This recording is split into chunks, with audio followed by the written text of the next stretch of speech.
Welcome to our YouTube channel. Thank you for joining us today. This is Erin and I'm Lauren, and today we're going to show you how to make your own hand sanitizer. So this hand sanitizer recipe will give you 8 ounces of hand sanitizer. You're going to need 2/3 of a cup of the 70% isopropyl alcohol. You're also going to need a 1/3 cup of aloe vera gel, either from the bottle or you can extract the gel from an aloe vera leaf, which I have here.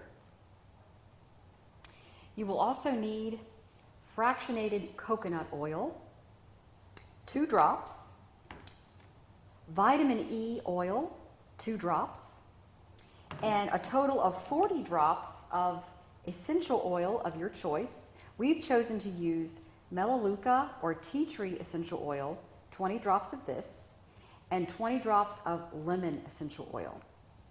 You're also going to need something to hold your hand sanitizer, and we've chosen a dark colored container in order to block the sunlight from coming in. We want to protect the oils, so use something dark. You're also going to need a pourable bowl, something with a spout, so that when you're ready to pour your liquid into the container, it's a lot easier.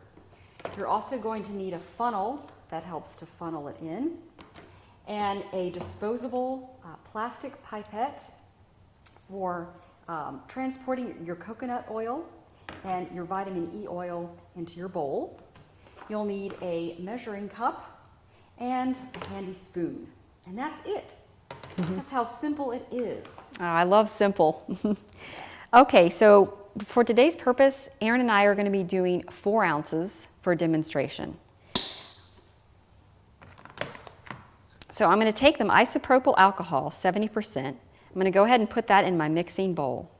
Isopropyl alcohol kills pathogens, and so it's definitely a necessity in any hand sanitizing recipe. Now, for the purposes of killing the coronavirus that may be on your hands, you're going to want to use 70% isopropyl alcohol. If you only have 91% isopropyl alcohol in your home, or it's all you can find in the store, you're going to take the entire bottle and you're going to dilute it with 9.6 ounces of water, and then you'll have a 70% solution that you can use. Alcohol is very drying to the hands, so we're going to add in our aloe vera gel, which has a cooling and moisturizing effect for the skin. It's also antibacterial. So we're going to go ahead and use that. Today we're going to use it from the bottle and not from the leaf. There's so many beneficial properties to aloe vera. There's just too many to number it right now. But I also want to mention that if you can't find aloe vera gel that's already in a container like this, you can take a leaf either from a plant you may have outside, or for example, they do very well growing in a house. You can take your leaf, and what you want to do in order to extract the gel from the leaf, you'll use a cutting board,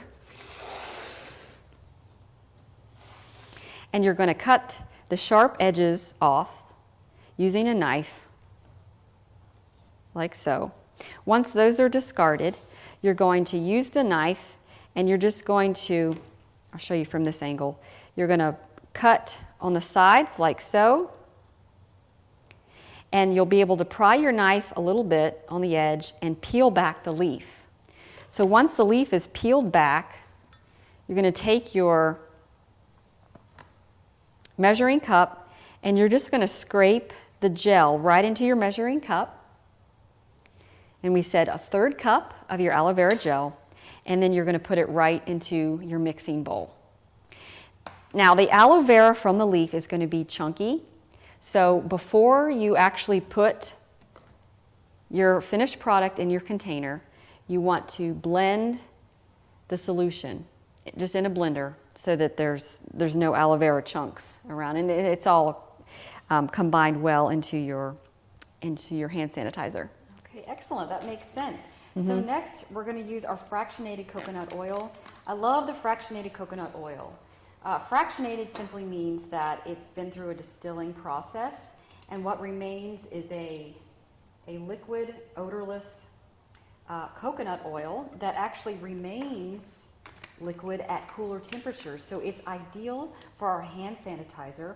It's very moisturizing. It's antimicrobial, antibacterial, and antifungal. So it's definitely a must-have in your home. Second, we're going to be adding our vitamin E oil. This is actually optional, but because of its hydrating, moisturizing property, we want to add it into our hand sanitizer. And this is excellent for the skin because it replenishes the lipids, and it's also anti-inflammatory. They use this oil in a lot of skincare products today. And then we're going to be using our lemon essential oil. Lemon, as we know, it's very cleansing. It's very disinfecting. It's an antiseptic. It's also, did you know that it's antibacterial?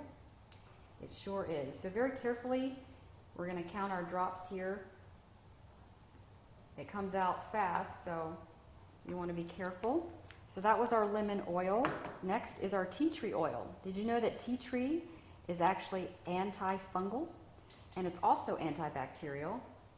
It also smells wonderful. It's one of those oils that you want to have in your home because it has so many different things that you can use to clean your home with, or your skin, or so forth. Okay, next we're going to grab our spoon and we're going to mix thoroughly. And then I'm going to have Lauren help me here. And we're going to funnel our finished product into our container. You want to be careful with your eyes. Isopropyl alcohol can really sting your eyes if it splashes in. So just be very careful when you're pouring it into your container. And you can even use gloves if you want. And then once you have the solution, just a little reminder, if you use the aloe vera leaf gel, don't forget to blend it up before you put it in your container. And then give it a good shake regardless of which type of aloe vera gel you use. And then we'll go ahead and give it a try. Oh, good. Okay. Now, the homemade solution is going to be more watery than what you'll find in the store. That's okay. It's still going to do the job. That's right. Oh, wow, it smells nice. It is, yeah. Mm-hmm. So don't be afraid to use different types of oils. You might like lavender. That also has a lot of good antibacterial properties. Mm-hmm. You could also use thieves or On Guard essential oil as well. So if you've liked this video, if you found it beneficial, please let us know. Give us a thumbs up, hit the subscribe button, and leave us a comment. Let us know what sorts of videos that you would like to see in the future. Thank you again for joining us. We hope you have a blessed day, and may you walk in good health. Take care.